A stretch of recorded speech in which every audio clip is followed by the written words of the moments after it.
сам факт этой даты, которую будете вы отмечать, уважаемые коллеги, факт очень примечательный и серьезный, и вообще само существование такого интересного и такого крупного театра, как театр Камала на территории театральной России, это само по себе явление значительное очень.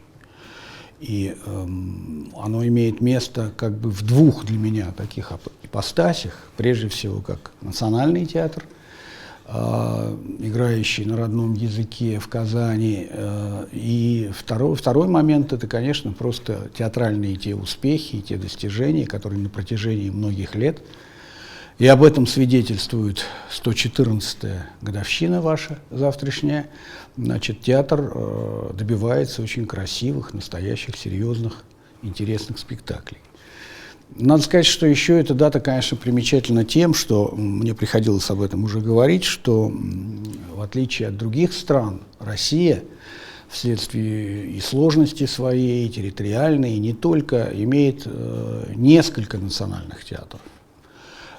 И, конечно, вот в этом отряде, что ли, или в этой группе среди национальных театров России, конечно, театр Камала занимает одно из ведущих мест. Это абсолютно ясно. Я бы даже сказал, лидерское, может быть, место.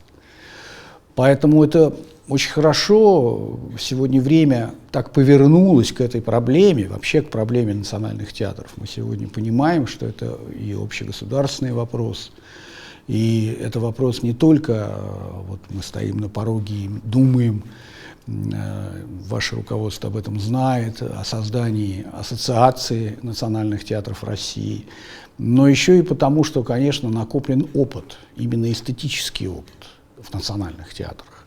Накоплены те традиции театральные, те слои, которые, конечно, могут помочь обновить вообще нашу систему театральную. Я имею в виду чисто эстетически, чисто художественно. Это тоже очень важный вопрос.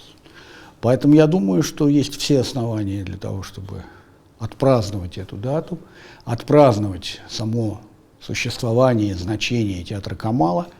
И несмотря на те трудности, которые мы все сегодня переживаем в связи с той катастрофой, которая на нас обрушилась, я думаю, что мы выстоим, я надеюсь, и, как говорили в одной из пьес Чехова, еще увидим небо в алмазах, то есть все будет, я думаю, хорошо.